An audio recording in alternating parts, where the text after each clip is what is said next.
2015 වසරේ 3 වෙනි මාසයේ 15 වෙනිදා භාවනා වැඩසටහන.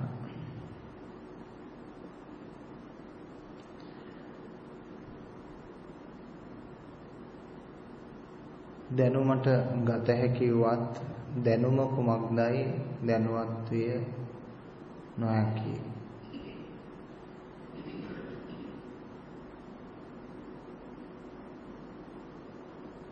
අප දැනුවත් වෙන්න නෙමෙයි අවශ්‍ය කරන්නේ දැනුම කුමක්ද කියලා තේරුම් ගන්න. මනසට කරුණු එකතු කරන්න නෙමෙයි තියෙන්නේ මනස කියන්නේ කුමක්ද කියලා තේරුම් ගන්න.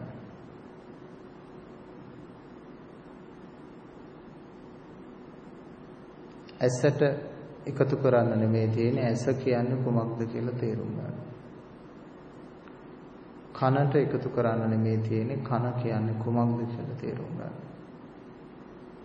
නාසයට එකතු කරන්න නෙමෙයි තියෙන්නේ නාසය කියන්නේ කුමක්ද කියලා තේරුම් ගන්න. දිව කියන්නේ කුමක්ද කියලා තේරුම් ගන්න. ඒ වගේම ශරීරය කියන්නේ කුමක්ද කියලා තේරුම් ගන්න. සිත කියන්නේ කුමක්ද කියලා තේරුම් ගන්න.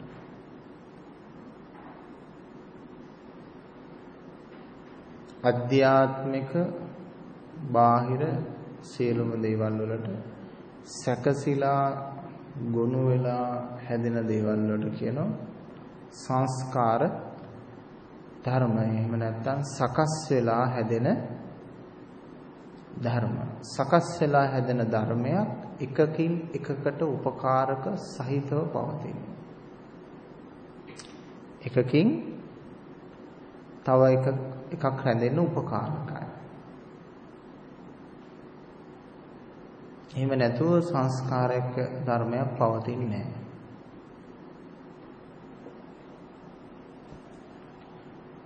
විශේෂයෙන් මේ මිනිසයා සංස්කාරක ධර්මයක්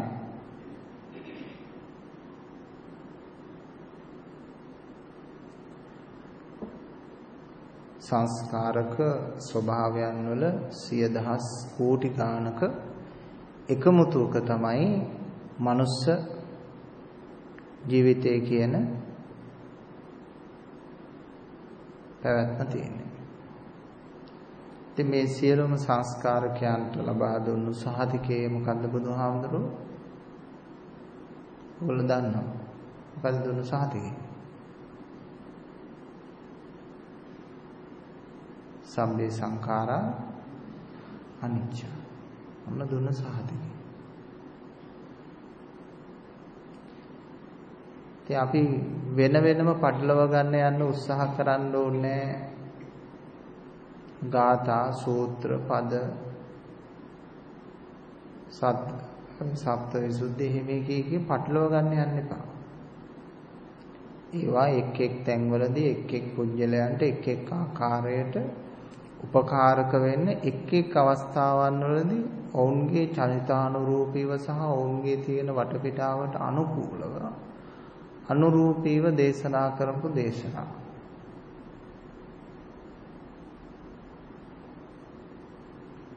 ඒකයි වැදගත් වෙන්නේ. දැන් අපිත් සමහර අය ඉන්නෝනේ. අල්ලපු ගෙදර එක්කෙනා කැස්සට මොනවද ගෙනාව බෙහෙත් කියලා හොයාගෙන ගිහිල්ලා ඒ කාඩ් එක දීලා එයාගේ කැස්සටත් එයා බෙහෙත් ගන්නයි නැද්ද? ඉන්නවා. ඒක හරිද? සම්පූර්ණ වැරදි. ඒ වාගේ අපිත් කටයුතු කරන්න මේ ධර්මයේදී බුදුරජාණන් වහන්සේ වෛද්‍යවරයෙක් හැටියට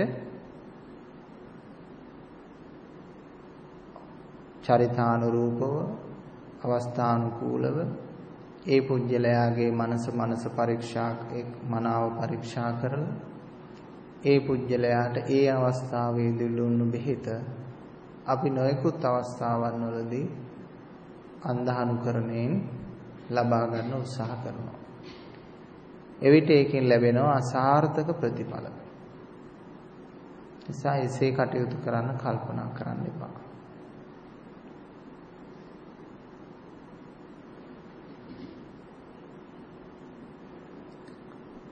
තේරුම් ගන්න තියෙන්නේ ගාථා නොවේ. ඒක ඔළුවෙන් අයින් කරන්න. තේරුම් ගන්න ඕන ආගමික පොත් නෙමෙයි. ඒව ඉගෙනගෙන තියෙනවා. ඒව එහෙම තියෙන්න අරින්න. ඒව නමුත් පැත්තකට දාන්න. ඒවයි එච්චරම වැදගත් කමක් නැහැ ආත්ම අවබෝධයට. ආත්ම අවබෝධය කරන්න අවශ්‍ය කෙනෙක්. කුට අවශ්‍ය වන්නේ තේරුම් ගන්න කොහොමද? තමාව. එසා තමාව තේරුම් ගන්න උත්සාහ කරන්න වෙන කිසි දෙයක් තේරුම් ගන්න උත්සාහ කරන්න අවශ්‍ය නැහැ.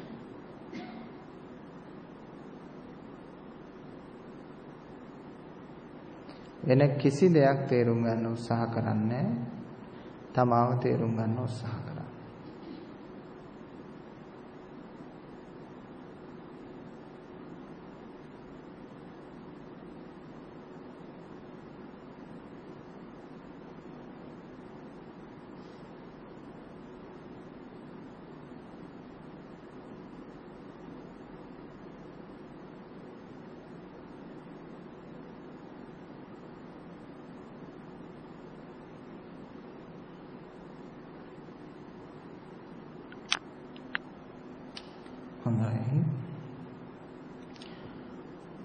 මම වෙමි කියන තැන තමයි ඔබට සිතුවිලි තියෙන්නේ.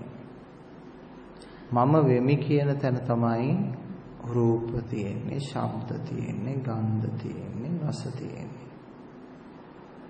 මම කවුදයි කියලා සොයන තැන ඒ කිසිවක් නැහැ.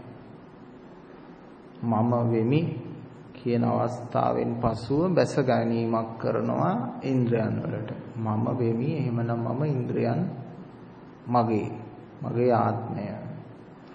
ඉන්ද්‍රයන් වලට බැස ගැනීමත් සමගම ඉන්ද්‍රිය අනුරූපී ධර්ම. ඉන්ද්‍රයන්ට අනුකූල වූ ධර්ම පහළ වෙන්න පටන් ගන්නවා. ඒවා ඒ අදාළ ඉන්ද්‍රයන් වලින් ලබා ගන්නවා අරගෙන ඒවා අතීත අනාගත වශයෙන් සුඛ දුක්ඛ උපේක්ෂා වශයෙන් විඳින්මින් ජීවත් වෙනවා. ඒ තමයි කෙටියෙන් සරලව ලෝකය පිළිබඳව පැහැදිලි කිරීම.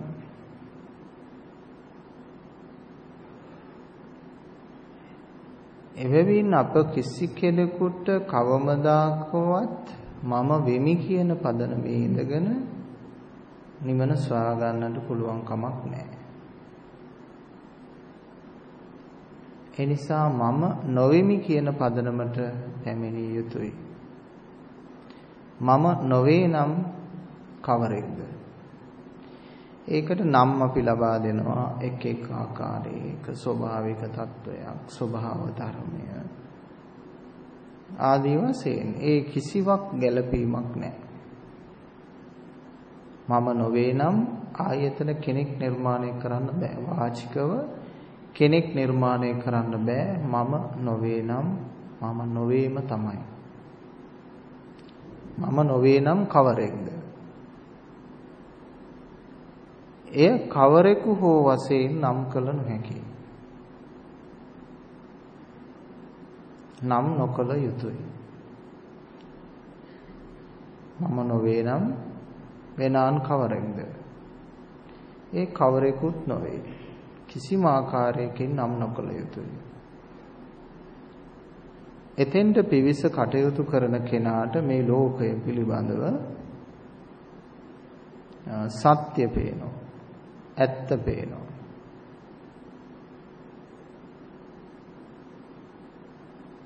සත්‍ය තුල දුකක් නැත. සත්‍ය තුල වේදනාවක් නැත.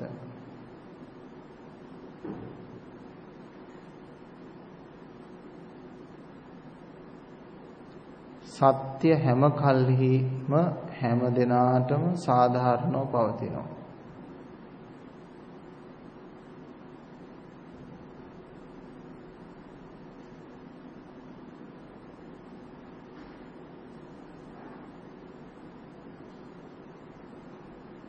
එහි කරන්නට කිසිවක් නැත.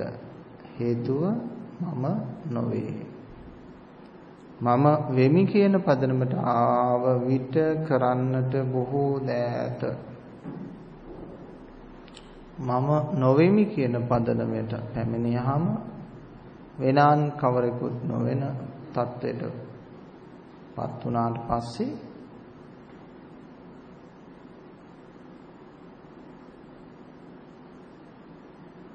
කරන්නට වැඩ නැත. මම වෙමි වුණොත් කරන්නට වැඩ ඇත. මම නොවෙමි කියන මට්ටමට පැමිණියොත් කරන්නට වැඩ නැත. කම්ම නිරෝධයි. කර්මය නිරුද්ධ කළා. චේතෝ විමුක්ති සහගතයි. බුදුහාමුදුරුවන්ගේ පින්නෝ මෛත්‍රියට අනුගත වුණා. බුදුහාමුදුරුවන්ගේ මෛත්‍රියට අනුගත වුණා. චේතෝ විමුක්තික මෛත්‍රිය. මෙත්තාය භික්ඛවේ චේතෝ විමුක්තිය. අර දිග සතුන්, කොට සතුන්, මහත සතුන්, උපදින සතුන්, උපදින්න ඉන්න සතුන් නෙමෙයි. බුදුහාමුදුරුවන්ගේ මෛත්‍රිය. අර මෛත්‍රිය බ්‍රාහ්මණයන්ගේ. බුදුහාමුදුරුවන්ගේ මෛත්‍රිය දිග කොට සතුන් නෙමෙයි. බුදුහාමුදුරුවන්ගේ මෛත්‍රිය චේතෝ විමුක්තිය.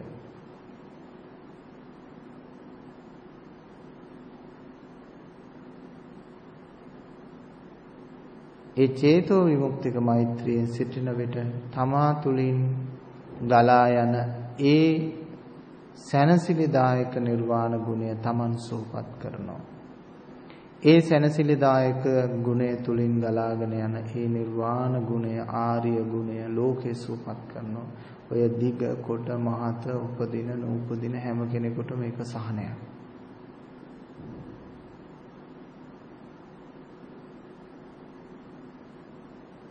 චේතෝ විමුක්තික මෛත්‍රියේ සිටින්න මම කිසිවෙක් නොවේ. මම නොවේ.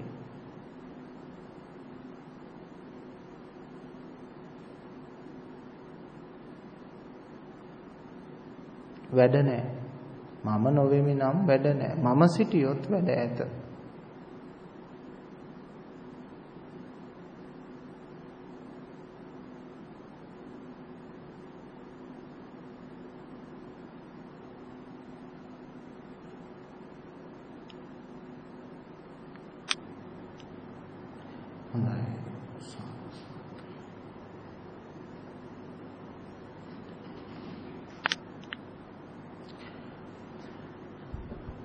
පවත්වාගත යුතු සංඥා අතර විමුක්ති සංඥාව අපි පවත්ව ගන්න ඕන. විශේෂයෙන් ධර්මය අවබෝධ වෙච්ච කෙනෙකුට විමුක්ති සංඥාවක් තියෙනවා. මොකද්ද විමුක්ති සංඥාව කියලා කියන්නේ?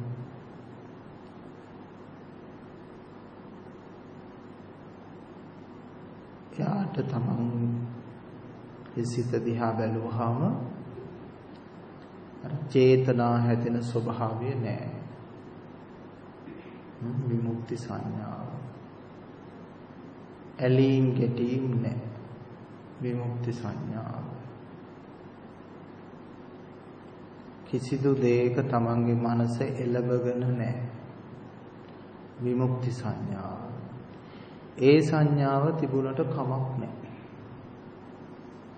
ඒ කාය විඥානය හරහා තමන්ට දනවන සංඥා. ඊළඟට ඒ තුලින් තමන්ට දැනෙන සුඛ සංඥාවක්. සුවයක් දැනෙනවා. ප්‍රීතියක් දැනෙනවා. ඒකාග්‍රතාවයක් දැනෙනවා. ඒකට කමක් නැහැ. ඒව තිබුණා. ඒක අපිට බාධාවක්. ඒක අපිට දුකක්, පීඩනයක් නොවේ. ඒ නිසා ඒ විමුක්ති සංඥාව පුරුදු කරන්න. අනිත්‍ය සංඥාව පුරුදු කරන්න ඕන. දැන් මේ අනිත්‍ය සංඥාව කියන එක වැරදි විදියට හඳුන්වලා දීමම තමයි මුළු බුද්ධ ආගමම කණපිට ගැහෙන්න හේතුව. බුදුරජාණන් වහන්සේගේ අනුශාසනය උනේ සබ්බේ සංඛාරා අනිච්චා. අපේ ඉන්න උන්නාන්සෙලා මොකද කරේ? සංස්කාර පොදියක් හදලා ඔළුවට දාලා කිව්වා ඕක තමයි අනිත්‍ය කියලා. ඒගොල්ලෝ හැදුවා අනිත්‍ය කියලා සංස්කාර පොදියක් හැදුවා. අනිත්‍ය කියලා පොතක් ලිව්වා. අනිත්‍ය කියන්නේ මෙන්න මේකයි කියලා හඳුන්වලා දුන්නා. ඒ හඳුන්වලා දීමට භාවිතා කරේ අමු පුතජන මෝඩ අදහස් වලින් යුක්ත වැරදි සංකල්ප සමුදාය. ඒ නිසා මුළු මහත් බෞද්ධ සමාජයේම නොමග යනවා අනිත්‍යතාවය කියන්නේ කුමක්ද කියලා තේරුම් ගත්තේ නැති නිසා. අපේ බෞද්ධයෝ සංස්කාරයකටයි අනිත්‍යයි කියලා කියන්නේ. ඔවුන් සකසාගත්ත නිර්මාණය කරගත්ත හදාගත්ත පදනමකට ආගමකටයි ඔවුන් අනිත්‍යයි කියන්නේ. ඔවුන්ට අනිත්‍ය කියලා පදනමක් තියෙනවා. ඒක හොඳටම දැනගන්න පුළුවන්. ඒක වෙනස් කරන්න දෙන්නේ නැහැ. ඒක තමයි අනිත්‍යයේ පදනම. අනිත්‍යෙන්ට කොහෙද පදනම?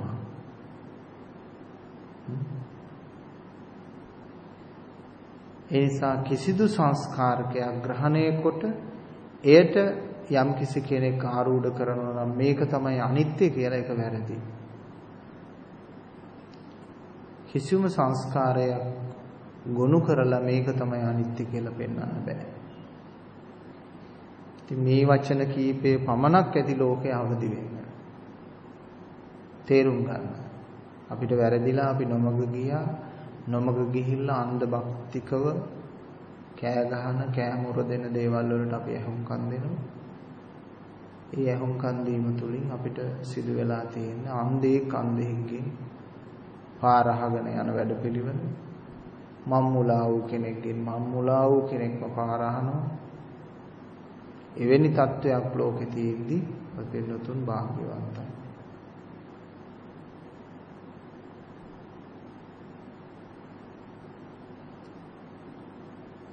ඉගෙන ගන්න එන්න එපා. ඉගෙන ගන්න ඕනයි යන්න ඉස්කෝලේ යන්න, විශ්වවිද්‍යාලේ යන්න, අර උපාධි තියෙන ගන්න තියෙන බෞද්ධ උපාධි තියෙන එක වර්ග තියෙන. ඒ යන්න එහිවයි ගිහිල්ලා ඉගෙන ගන්න. මෙහි ඉන්නේ ඉගෙන ගන්න නෙමෙයි. මෙහි ඉන්නේ තමා කවුදයි පරීක්ෂා කරලා බලන්න. ඉගෙන ගැනීම කියන්නේ කොහොමද කියලා තේරුම් ගන්න. කිසි දෙයක් ඉගෙන ගන්න එපා. පොඩි ළමයින්ට කියන කතාවක් නෙමෙයි මේක. ඉගෙනගෙන ඇති වෙච්ච අයට කියන කතාවක්. මොකද්ද ඉගෙන ගන්නවා කියන්නේ?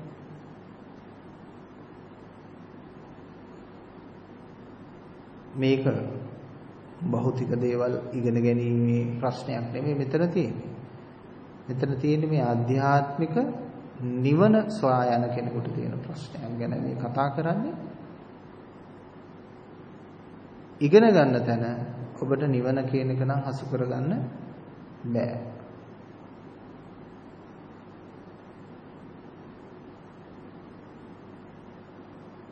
අපි මුලින් මතක් කළා මේක නිර්වාණ මාර්ගයේදී ඇති වෙන ප්‍රශ්නයක් මිසක් භෞතික ප්‍රශ්නයක් නෙමෙයි. බාහිරව ඉගෙන ගන්න ඕන.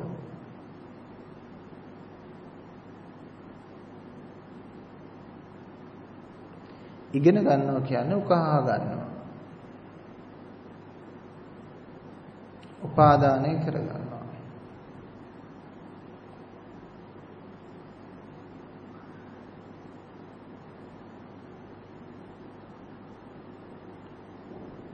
ඉගෙන ගැනීමෙන් වළකින්න ඕන.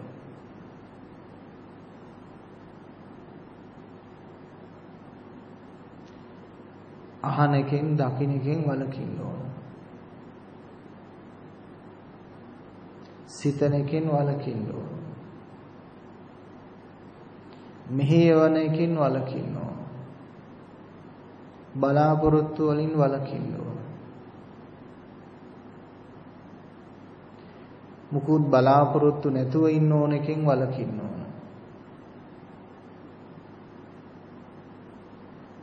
නිවන් දකින්න ඕනේ කියන එකෙන් වළකින්න ඕන. පස්සේ නිවන් දකින්න ඕනේ කියන එකෙනුත් වළකින්න ඕන. අදාදම නිවන් දකින්න ඕනේ කියන එකෙනුත් වළකින්න ඕන. ඔය නිවන හදිසි වුණාම දකින්නත් බෑ. මේක සංස්කාරකයකින් හදන්න පුළුවන් එකක් නෙමෙයි. ඔය ඉක්මනින් නිවන් දකින්න ඕනේ කියන අදහස ගත්තොත් ඒත් බෑ. මං දැම්ම නෙමෙයි පස්සේ නිවන් දකින්නයි කියලා අදහසක් ගත්තොත් එයාටත් බෑ.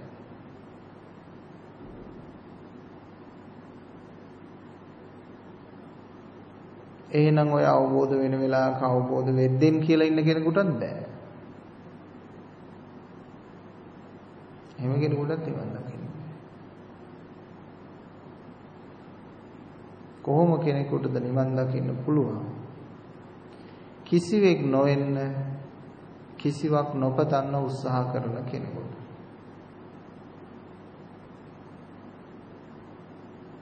භෞතික කාරණයක් නෙමෙයි මේක ආධ්‍යාත්මික කාරණයක්.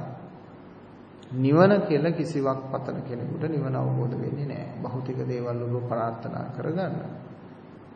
ඒක භෞතික කාරණයක්ම පමණයි. අධ්‍යාත්මය තුල තියෙන දර්ශනයක් චේතනාව පදනම් වෙච්ච ක්‍රියාවලිය. ඒකෙන් නිදහස් වීමක් මේ කතා කරන්නේ.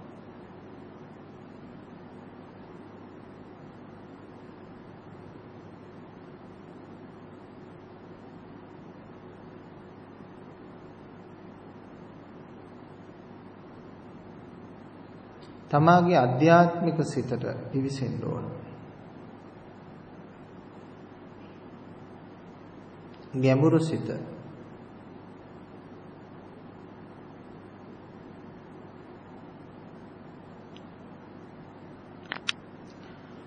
සිත සංගවලා තියලා නිවන් දකින්න බෑ. සිත විවෘත කරලා සියලුම ගැටලු නිවැරදි කර ගැනීමෙන් තමයි නිවන් දකින්න පුළුවන්. සිත සංගවල නිවන් දකින්න බෑ. හංගල තියලා නිවන් දකින්න බෑ.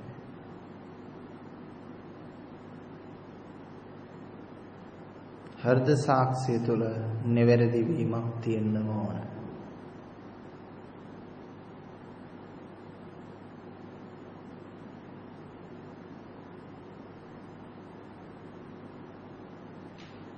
ඒ චේතෝ විමුක්තික සීලය, දෘෂ්ටි විසුද්ධි සීලය හරියටම තියෙනවා.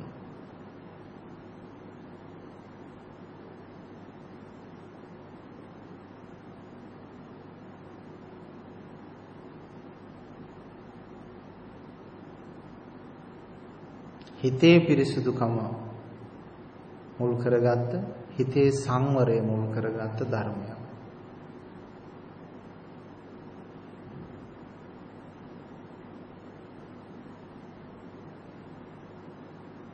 පුජ්‍යලත්වයෙන් තොරව සංවර වීම.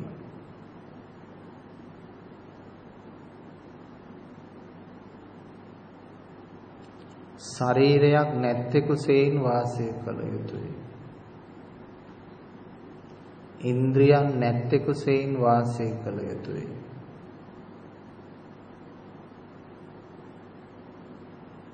ඒකම තමයි අර මහා කච්චාන රහතන් වහන්සේ කියලා තියෙන්නේ. ඇස් ඇත්තේ නමුත් අන්ධයෙකු මෙන්ද, කන් ඇත්තේකු නමුත් බීරෙකු මෙන්ද, නුවණ ඇත්තේකු නමුත් මෝඩයෙකු මෙන්ද, බල ඇත්තේකු මනු කොරෙකු මෙන්ද, සියලුම රූප ශබ්ද ගන්ධ රස ස්පර්ශ හමුෙහි ඇලීම් ගැටීම් බැඳීම් නොමැතිව වාසය කළ යුතුයි කියන්නේ ඒකයි. ශරීරයක් නැත්තේකුසෙයින් ඉන්ද්‍රියන් නැත්තේකුසෙයින් වාසය කිරීමයි අර ආර්ය ශ්‍රාවකත්වයට පත් වුණාට පස්සේ තියෙන తত্ত্বය.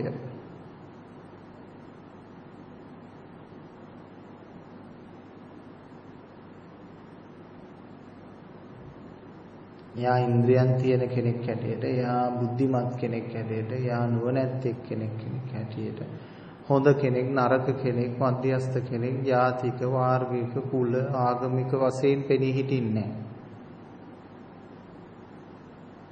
එයාට ඔක්කොම ආගම් එකයි කියන්නෙත් නැහැ. ආගම් වල තියෙන දුර්වලකම් එයා දකිනවා. ඔක්කොම මිනිස්සු එකයි කියන්නෙත් නැහැ. ඒ අය එකකටවත් පැටලෙන්නේ නැතුව ඉන්න එකයි කරන්නේ. අර ඔක්කොටම පැටලෙනවනේ ඔක්කොම එකයි කියන්න ගියොත් එහෙම. ඒ කිසිවකට පැටලෙන්නේ නැතුව ඉන්න එකයි කරන්නේ. හැබැයි ඒ ඉන්නේ මම නෙමෙයි. ඒ නිසා සැහැල්ලුයි. මම යම් ස්ථාවරයක සිටිනවා නම් ඒක අපහසුයි.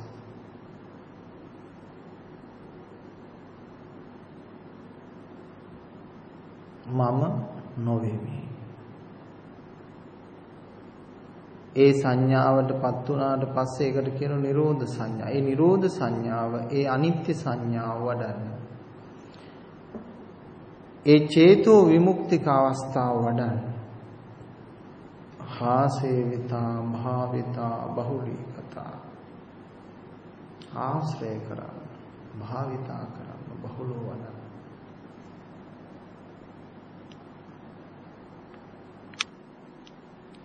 ලෝව සිටින සියලුම දාර්ශනිකයෝ වගේ නිහඬව සිටපු අය.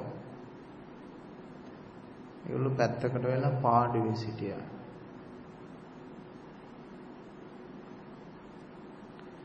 දැන් එහෙම පාඩුවේ ඉන්න විට තමයි මේ සියලුම ලෝක දාර්ශනිකත්වයන් ප්‍රගුණ කරගෙන තියෙන්නේ. නිහඬ බව කියන්නේ හොඳ ගුරුවරයෙක්.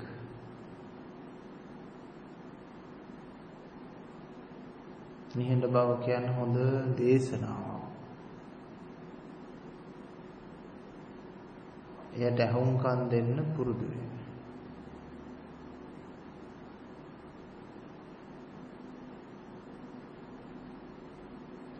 තමා තුළ ඇති සත්‍ය මනාව වටහා ගන්න.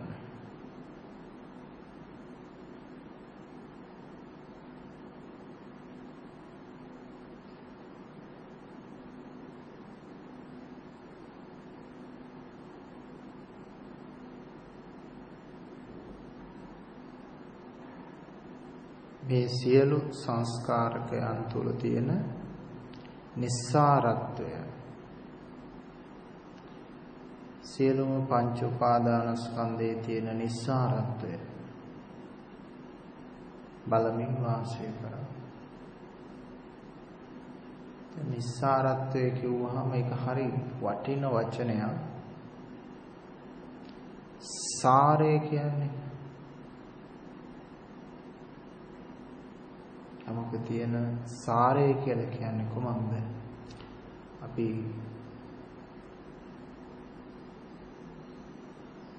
වැදගත්ම කොටස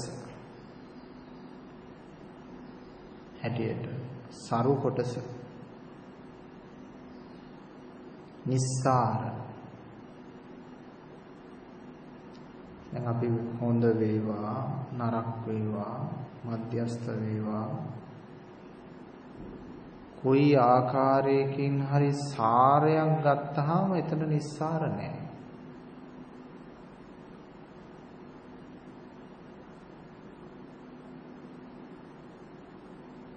ඒක තමයි ස්වභාවය.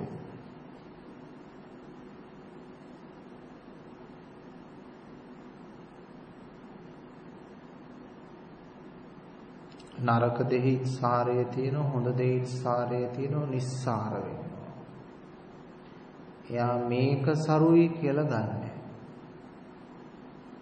පංච උපාදානස්කන්ධේ මේ කොටස සරුයි කියලා ගන්න. ගත්තොත් සාරය. පංච උපාදානස්කන්ධේ මේ කොටස සාරයි කියලා ගන්න නැත්තම් ඒ කියන්නේ යා සාරයක් ගත්තෙම නෑ, නිස්සාරයි.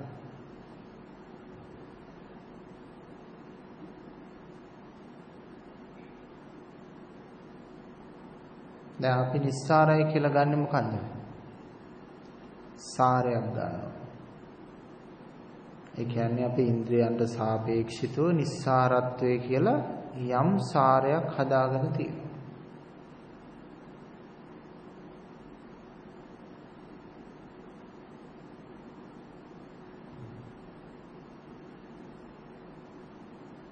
ඒකයි ස්වභාවය.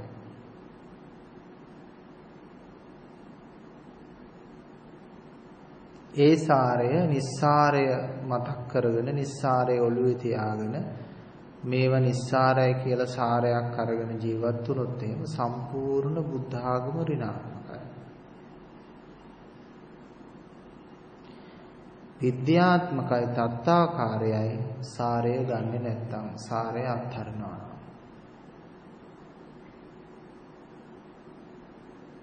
ලෝකේ මේ වෙනකොට ප්‍රචලිත බුද්ධ ආගම සාරයක් අරගෙන තියෙනවා. නිස්සාරය කියන තැනට එන්නේ. පංච උපාදානස්කන්ධය නිස්සාර වශයෙන් දකින්න. පංචස්කන්ධය නිස්සාර වශයෙන් දකින්න. පංච ඉන්ද්‍රියන් නිස්සාර වශයෙන් දකින්න. කාලය නිස්සාර වශයෙන් දකින්න. සිතවිලි නිස්සාර වශයෙන් දකින්න.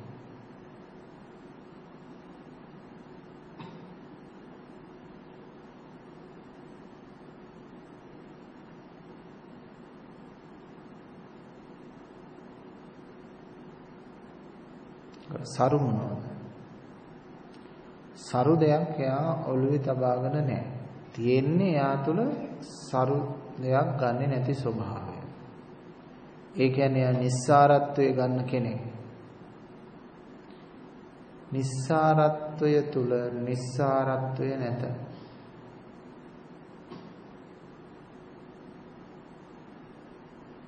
නිස්සාරත්වය තුල නිස්සාරත්වය නැත.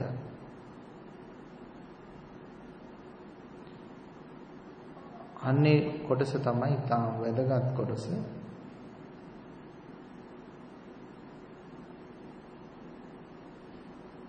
තේරුම් ගන්න පුළුවන් අය තේරුම් ගන්න, බැරි අය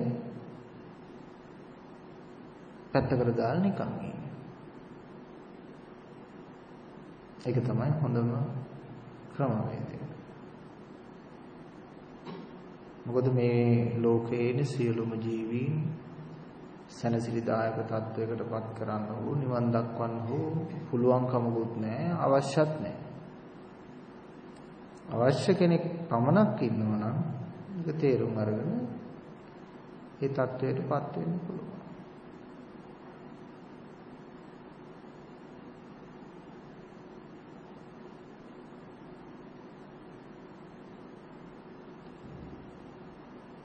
එතන ඉන්ද්‍රිය සංවරය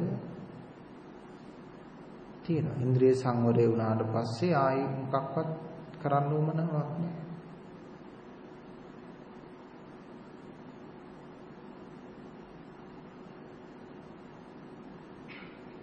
රූපේ ප්‍රශ්න රූපය තුලින් විසඳන්න බෑ.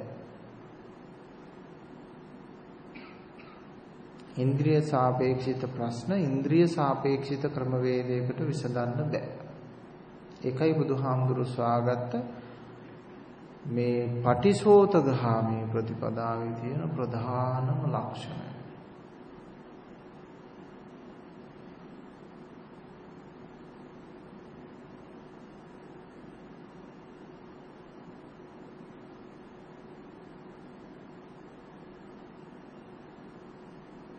පටිසෝතගාමී ප්‍රතිපදාවේ තියෙන ප්‍රධාන ලක්ෂණය ඒක.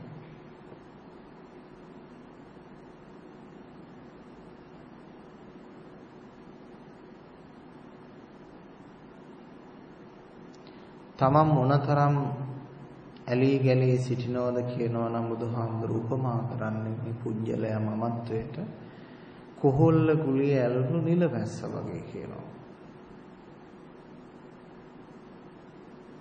මමත්වයේ ඇලී ඉන්න හැම මිනිස්සෙක්ම වක්‍රානුකූලව බුදුහාමුදුරු කිව්වා දේශනා කළා. මොකද නිලමැස්සෙක් කියන එකත් නිලමැස්ස හොඳ තැන්වලද වහන්නේ. නිලමැස්ස අහන්නේ නරක තැන්.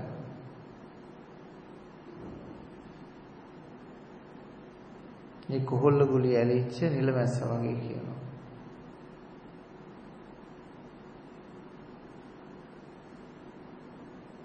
අවිද්‍යාවේ වසන මේ මැස්සා ඇලිලා ඉන්නව මමත්වේ.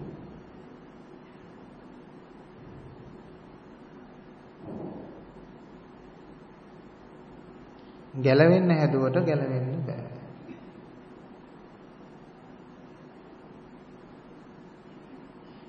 තියෙන අත ඇලෙනවා. තියෙන කකුල ඇලෙනවා. තියෙන පිහාට ඇලෙනවා. ඒ ඇලීමෙන් ගැලවෙන්න බැරි නිසා ඒ ඇලීම් තුලින්ම ඒ කොහොල්ල ගුලියෙම මේ මැස්ස මැරිලා යනවා. මේ සමාජයේ ලෝකෙත් එහෙමයි. ගත්ත දෘෂ්ටි අත්හරින්න අකමැතිකම සමහර අයට අත්හැර ගන්න බැරිකම. මේ දෙකම තියෙනවා. දැන් මෙතෙන්ට එන අයට තියෙන අත්හරින්න අකමැතිකම නෙමෙයි අත්හැර ගන්න බැරිකම. සමහර අය අත්හරින්න කැමතිත් නැහැ. ඒකට හේතුව අත්හරින්න යනකොට පිහාටුවක් ගැලවෙයි. අත්හරින්න යනකොට කකුලක් ගැලවෙයි කියලා අර මැස්ස හිතනවා. අර කුමක්ද මුවෙක් ඉන්නවලු ලස්සන වලිගයක් තියෙනවා.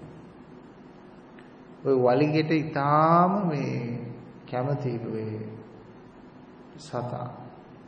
ඒ වලිගෙ ගිහිල්ලා පැටලුනහම කටු වෙත්තක හරි මැරිලා යනකොට අර වලිගේ කැඩෙයි කියලා අදින්න හැල්ලු. ඒක තමයි ස්වභාවය. මොකද වලිගි කැඩෙයි කියලා පණ බේර ගන්න බලන්නේ. ඊළඟට ඔය රිලව් වල්ලන ක්‍රමයක් තියෙනවා. කිව්වහම හොඳ නෑ. දැන් රිලව් නැති හින්දා කියන්න. කැවුම් ගෙඩියක් දානවා පොඩි සිදුරක් කපලා තැම්ලි කොම්බේ. රිලව් අරකට අත දාන අර කැවුම් ගෙඩිය මිරිකලා අතින් අල්ල ගන්නවා. අල්ලගෙන මොකද කරන්නේ? එළියට අදින්න බලනවා. අදින්න බෑ. මොකද වෙන්නේ? අරක අත්හැරලා ඇද්දොත් එහෙම අදින්න පුළුවන්.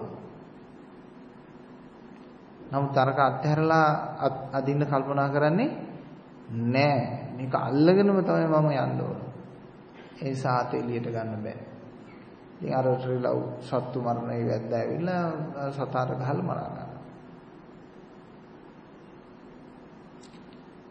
ඒ වගේම මේ පිනතුරුත් එහෙමයි. රිලව් වගේ තමයි. අත දාලා අල්ලගෙන තියෙන්නේ. ගැලවෙන්න හදනවා. ගැලවෙන්න පුළුවන්. හැබැයි අර කැවුමත් එක්කම ගැලවෙන්න හදනවා වගේ. ඒවත් අල්ලගෙනම තමයි ගැලවෙන්න හදන්නේ. මේක අතහරින්න බෑ. වත්ත පිටිය ඉඩම කඩම නෝන මහත්තයා දේපල දරුවෝ සමාජය ආගම සංස්කෘතිය මේ ඔක්කොම ටික අල්ලගෙන තමයි අතහරිනවා. බුදුහාමුදුරුත් අල්ලගෙන තමයි නිවන් දකින්න ඕන. බුදුහාමුදුරුවෝ අල්ලන් නිවන් දකින්න බෑ. දෙයියෝ අල්ලන් නිවන් දකින්න බෑ.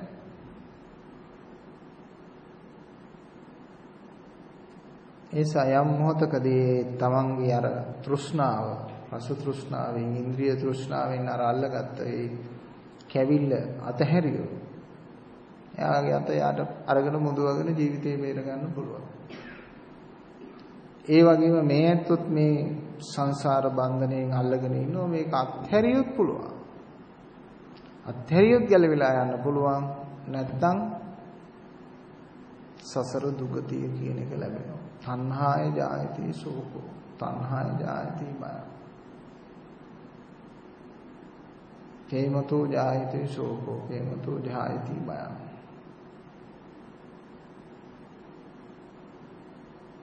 රතියා ජායති සෝකෝ. රතියා ජායති බය.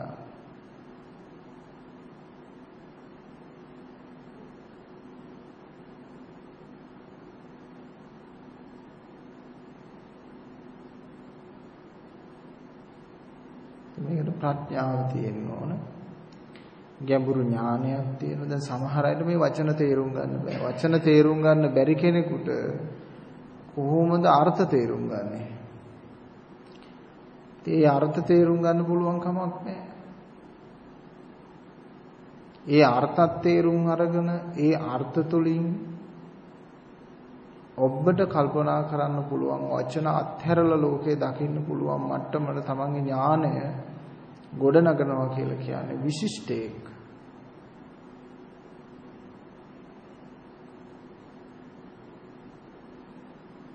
දැන් අපිට ඉන්නේ ඉතින් සාදු කියන්න පින්වත්නි කිව්වම ඔන්න සාදු කියලා කියනවා. කියන්න වෙනතුනේ මේ කවි වේලිය මං කියනකොට කිව්වම ඔන්න කවි වේලිය කියනවා. මේ කියන දේ හොඳින් අහගෙන ඉන්න කිව්වම හොඳින් අහගෙන ඉන්නවා.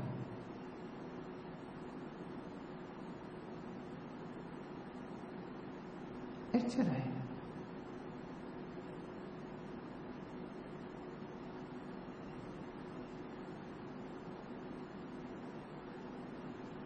ඒ නිසා ප්‍රඥාව විතර ධනයක් වෙන මොකවත් නැහැ. ඒ නිසා ප්‍රඥාවන්ත වෙන්න, විමසුම් බුද්ධිය වැඩි කරගන්න, ධර්මයේ හරි ලෙසත් වැරදි ලෙසත් මධ්‍යස්ථ ලෙසත් අනේකාකාරයෙන් ධර්මයේ දෙස අවධානයෙන් ශ්‍රවණය කරන්න, හරි දේද ගන්න, වැරදි දේද ගන්න, හරි දේද අතහරින්න, වැරදි දේද අතහරින්න.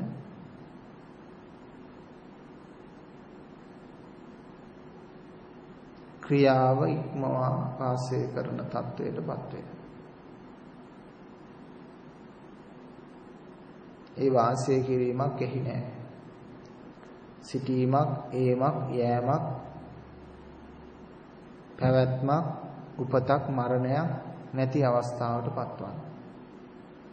මේක ප්‍රඥාවෙන් කරන්න, නුවණින් කරන්න, අවබෝධයෙන් කරන්න.